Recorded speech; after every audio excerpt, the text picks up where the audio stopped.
The next one among the most scandalous documents of Vatican II is the Declaration on Religious Liberty.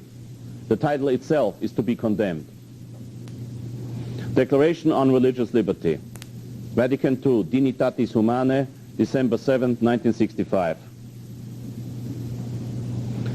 It starts with blasphemy. Number one, contemporary man is becoming increasingly conscious of the dignity of the human person. St. Pius X said, the only dignity in the human person is in his being a Christian. Leo XIII said, enough talk about the dignity of man, let's talk about the dignity of God.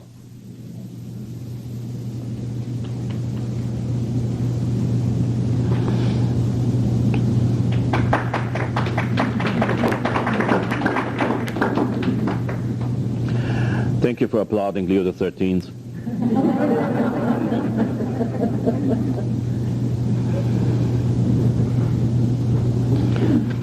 Consequently, the Council says in number 2, the Council further declares that the right to religious freedom is based on the very dignity of the human person, as known through the revealed Word of God and by reason itself. This right of the human person to religious freedom must be given such recognition in the constitutional order of society as will make it a civil right. Can you believe this? Let's see what the Catholic Church says about that.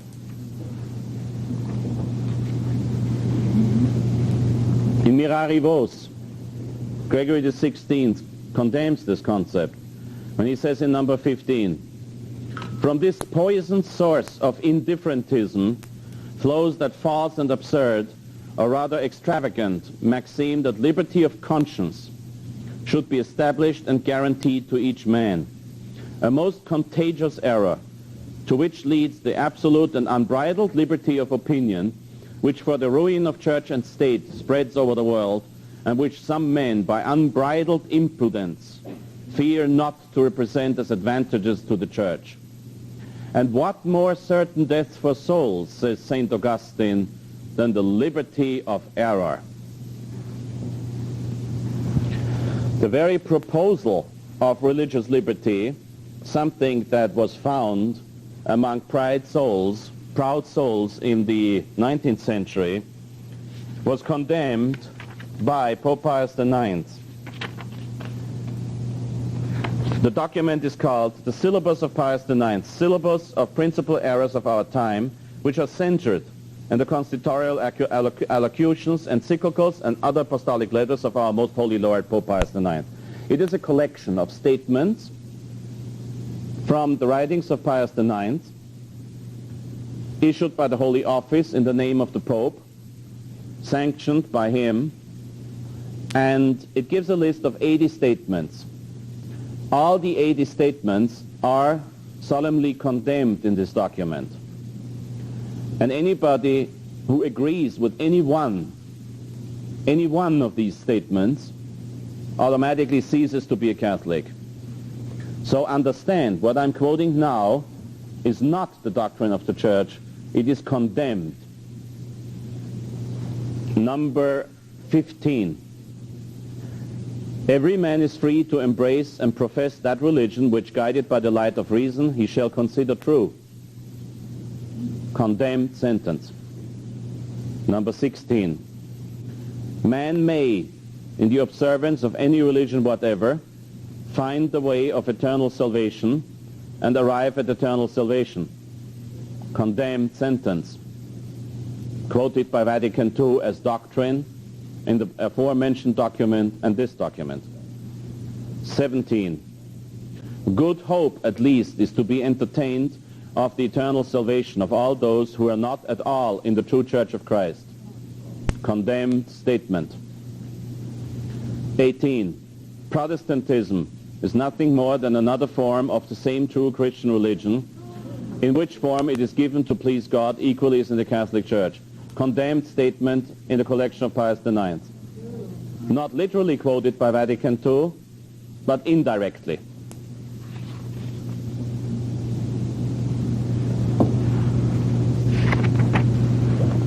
The syllabus makes sure that the document on religious freedom, written up by the Council Fathers, is un-Catholic, contradictory to the teaching of the Church. Cardinal Ratzinger has admitted that. Nobody of the so-called halfway 50% or 45.5% traditionalists who say Father Hesse should not break with the Church by saying that Vatican II is heretical, anybody who says that is really in contradiction to the present prefect of the Congregation of the Faith, who said the decree on religious liberty is certainly an anti-syllabus, and the syllabus is the list of condemned sentences, which I just quoted to you. So Cardinal Ratzinger says the same thing that I do. Why he does not draw the consequences is not for me to judge. But the decree on religious liberty is definitely to be condemned. And it is, as a matter of fact, the point in which Archbishop Lefebvre said, no, I will not sign anything anymore now. Some of the first documents, nonetheless, they contained all the errors. Archbishop Lefebvre signed, and he said, because at the time we were not able to imagine that a pope would sign documents that are wrong, so we submitted. Understandable error, and I can tell you I'm a witness to this error because I committed it myself many years ago. I said it's impossible that the Pope signs things that are against the faith. I have learned my lesson, and so have you. It is through his conscience that man sees and recognizes the demands of divine law. He is bound to follow this conscience faithfully in all his activity so that he may come to God, who in his last end. Therefore, he must not be forced to act contrary to his conscience. The Church never said that anybody may be converted by force. But at the same time, the Church said, if you do not conform your conscience to our teaching, you will, excuse me if I say it in the Irish way, go to hell.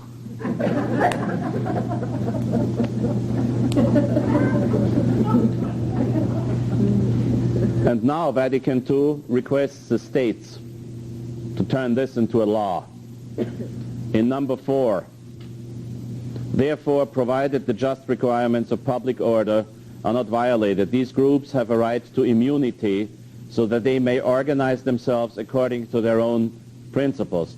They must be allowed to honor the supreme Godhead, or whatever that is, with public worship, help their members to practice their religion and strengthen them with religious instruction, and promote institutions in which members may work together to organize their own lives according to their religious principles. So please contribute to the next donation to build a mosque in Los Angeles. The Pope sent a delegate to the official opening of the Islamic mosque in Rome. Friends of mine in Rome who belong to a group that is called very right-wing, but they are very Catholic, catapulted slices of salami into the mosque. God bless them.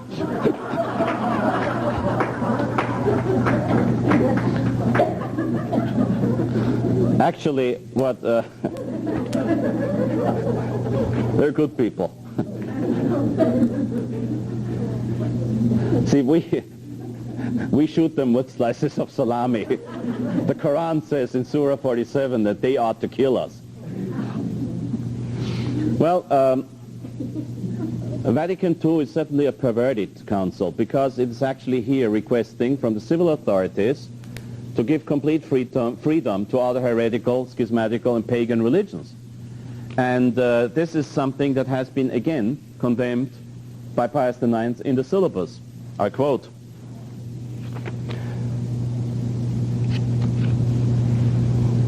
Number 20, the ecclesiastical power ought not to exercise its authority without the permission and assent of the civil government. This is now in the Balament statement I quoted before with the Orthodox churches. Number 21, the Church has not the power of defining dogmatically that religion of the Catholic Church is the only true religion. Vatican II doubts it all the time. They do not say exactly the same, which was condemned here, but they always say something which comes out the same. Because if the Catholic Church, if the civil authorities that always, throughout the tradition of the Church, had to submit to the Pope, remember Gregory XVII excommunicated the German Emperor for not submitting to the Pope, and Henry VIII was excommunicated, rightly so, because he split with Rome. Now Vatican II says this is all right. And as a matter of fact, the Pope, together with that abomination of a so-called bishop, calling himself the Archbishop of Canterbury, being a layman, of course, because their orders are definitely invalid, as Leo XIII declared dogmatically in his Apostolice Curae, the Pope, together with a layman in Canterbury, blessed the people. If I had been stupid enough to be there, I would have walked out. Number 22 of the condemned sentences. The obligation by which the Catholic teachers and authors are strictly bound is confined to those things only which are proposed to universal belief as dogmas of faith by the infallible judgment of the Church. This is a necessary requisite in order to be able to have dialogue and in order to say that the other religions can save you too. I have told you what the other popes have said about a hierarchy of truth.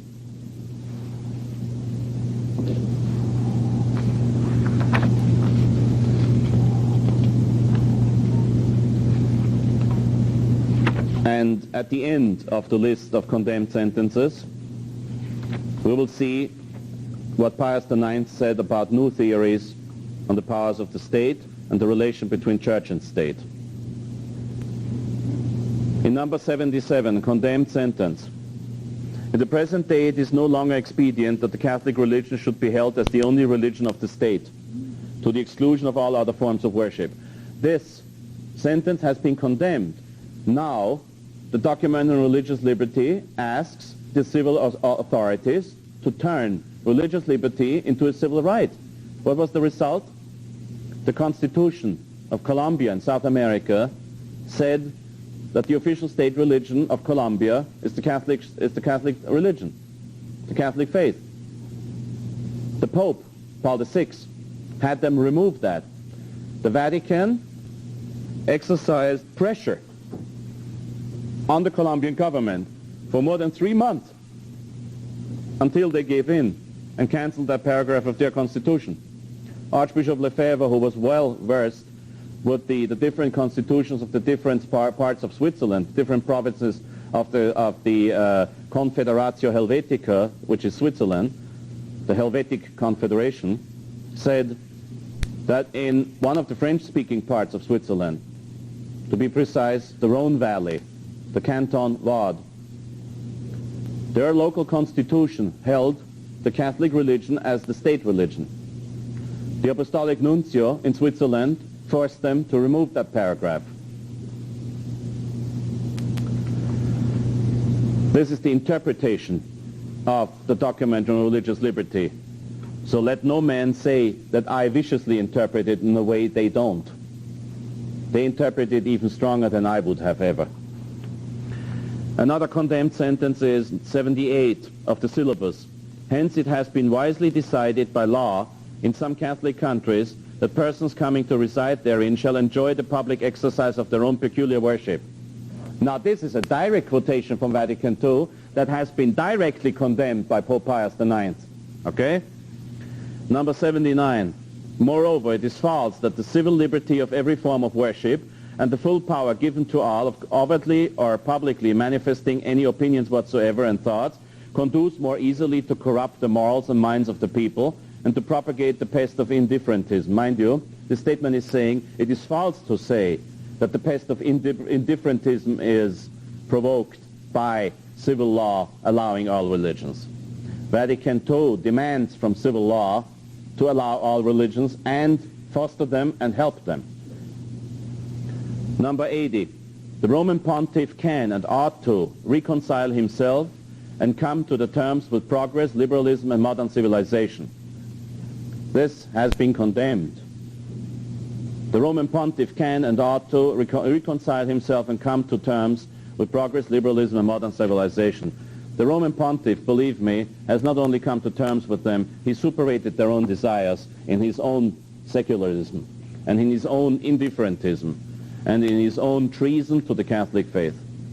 He's a traitor. To make sure he understands it, in Polish the word is zdrajca.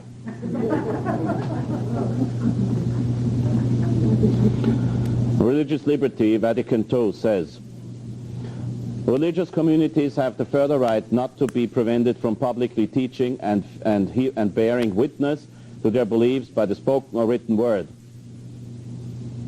It's time to put the Jehovah's Witnesses on welfare, isn't it?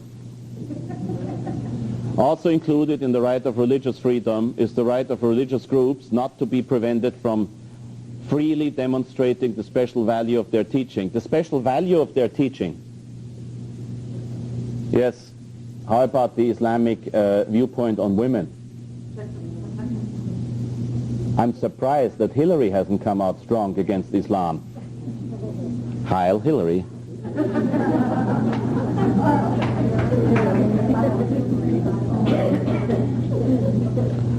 Also included in the rights of religious freedom is the right of religious groups not to be prevented from freely demonstrating the special value of their teaching for the organization of society and the inspiration of all human activity.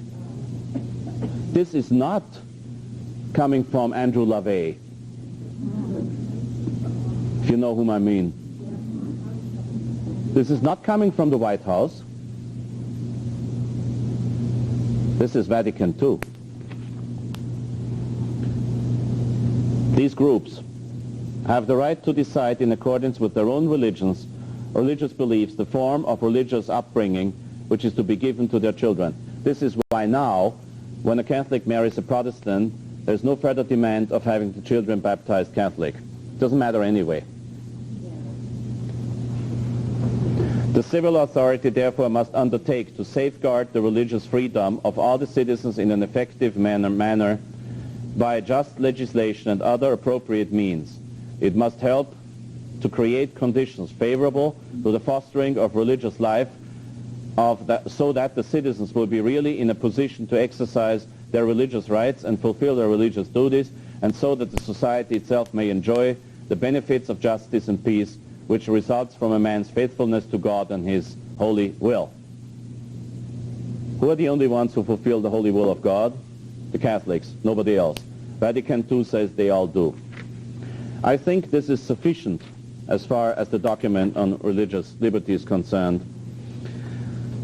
Another last quotation. The freedom of the Church is the fundamental principle governing relations between the Church and public authorities and the whole civil order. This is right, of course. The Church claims freedom from herself in human society before every public authority. The Church also claims freedom for herself as a society of men with the right to live in civil society in accordance with the dependence of the Christian faith. So now here we have for the first time a proper understanding of religious liberty. Why is it that the Catholic Church has never publicly condemned the First Amendment to the American Constitution? Because the popes have always known that if a country is not Catholic anyway, we might as well use their ideas about religious liberty. This does not make it teaching. Vatican II turned it into teaching. The First Amendment to the American Constitution, adopted in 1791, is not teaching. It's a workable arrangement, nothing more. The American Constitution is not a document that teaches the people. It is not a religious document. It is not a document that says this is what you have to believe, but this is how we are going to organize our society. And in our society, with all the religions coming over from Europe, just think of the Mayflower that never sank, unfortunately. With all these religions coming over, the state had little choice. It might have strived for a more Catholic constitution, but anyway, it's not a teaching document. The scandal here is that Vatican II now turned something that we had to tolerate for 200 years into teaching. And at the same time, the Christian faithful, in common with the rest of men, have the civil right of freedom from interference in leading their lives according to their conscience. A harmony exists, therefore, between the freedom of the Church and that religious freedom which must be recognized as the right of all men and all communities and must be sanctioned by constitutional law. It is sanctioned by constitutional law in this country, but where in this document is the mentioning of Christ the King? Pope Pius XI in Quas Primas pronounced as a solemn truth to be held forever that Christ is the King of all societies, and that only in the kingship of Christ we are fully dignified human beings. As Pius X said, the dignity of the human being lies in his being a Christian. This document, even when it talks about the freedom of the Catholic Church itself, does not mention Christ the King. This goes to show you in which spirit these things were written.